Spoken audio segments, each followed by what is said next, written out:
మెదక్ జిల్లా నిజాంపేట మండల కేంద్రంలో గురువారం వినాయక ఉత్సవ కమిటీ 2వ వార్షికోత్సవంలో భాగంగా ఏర్పాటు చేసిన భారీ గణనాథుని నిమజ్జనం సందర్భంగా నిర్వాహకులు ట్రస్ లైటింగ్ ఏర్పాటుతో ఆకర్షణీయంగా నిలిచింది.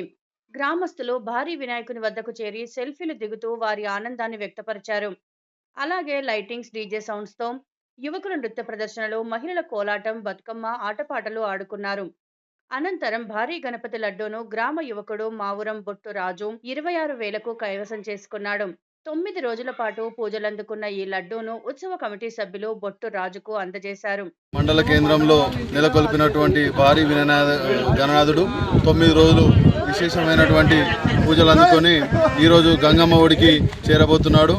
నిన్న సాయంత్రం 7 గంటలకు ప్రారంభమైన శోభయాత్ర ట్రస్సు అలంకరణతో విద్యుత్ దీపాల అలంకరణలో నిజాంపేట మహిళలు కోలాట ఆటపాటల సాంప్రదాయక పద్ధతిలో జరిగిన బతుకమ్మ కార్యక్రమాలతో వినాయకుని శోభయాత్ర అత్యంత అంగరంగ వైభవంగా కొనసాగింది. నేటి రోజున నిజాంపేట మల్క చెరువులో ఆ గంగమ్మ ఒడికి గణనాథుడు సాంప్రదాయమైన పద్ధతిలో కొన్ని గ్రూపులలో వీడియోలలో కొంతమంది మూర్ఖులు షేర్ చేస్తున్నారు. వినాయకుని విగ్రహాలు కొన్ని భారీ తెచ్చి ఇష్టపడినట్టు నూకేస్తురు చెర్లలో అక్కడిక్కడని. ఆ విధంగా కాకుండా మా ఐందవ సాంప్రదాయాన్ని కాపాడుకునే విధంగా ఈరోజు భారీ గణనాథుని ఒక సాంప్రదాయ పద్ధతిలో గంగమ్మ ఒడికి చేర్చడం జరుగుతుంది. దీన్ని మేము ఎవరైతే ఈ అడ్డమైన పోస్టులు పెట్టి ఏదో హిందూ సమాజాన్ని దెబ్బతీసే ప్రయత్నం చేస్తున్నారో ఖబర్దార్ అని చెప్తున్నాము. ఎవరికి కూడా వారు పూజించిన దేవుణ్ణి ఇష్టమున్నట్టు చేయాలని ఎవరికి కూడా అనిపించేది. అట్లాంటి మూర్ఖులు మా హిందువులలో లేరు.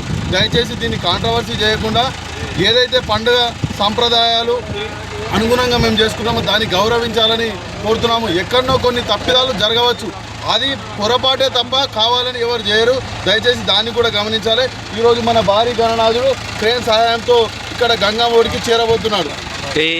మళ్ళా వచ్చే సంవత్సరం కూడా భారీ గణనాథుడు ఆ దేవుని సంకల్పం ఇస్తే ఎక్కడైతే మేము ఇప్పుడు గణనాథుని పెట్టినాం అక్కడనే గణనాథుని నిర్మాణం అక్కడనే చేసే సంకల్పం మాకు ఇవ్వాలి. అదేవిధంగా మా కమిటీ సభ్యుడైనటువంటి రిచ్ గారు కూడా 26,000కు లడ్డు వేలంపాటు దక్కించుకున్నాడు. ఆయన మాకు ఒక హామీ కూడా ఇచ్చాడు. ఆయన ఏదైతే కోరిక నెరవేరుతుందో వచ్చేసారి పూర్తిగా డబ్బులు సహకరిస్తానని చెప్పి మాకు మాట ఇవ్వడం కూడా జరిగింది. వారికి ఏదైతే ఏ సంకల్పంతోనైతే ఆ లడ్డు తీసుకున్నాడో ఆ సంకల్పం నెరవేరాలని ఆ భగవంతుని మనస్ఫూర్తిగా కోరుకుంటున్నాను. బోలో విఘ్నేశ్వర భగవానికి.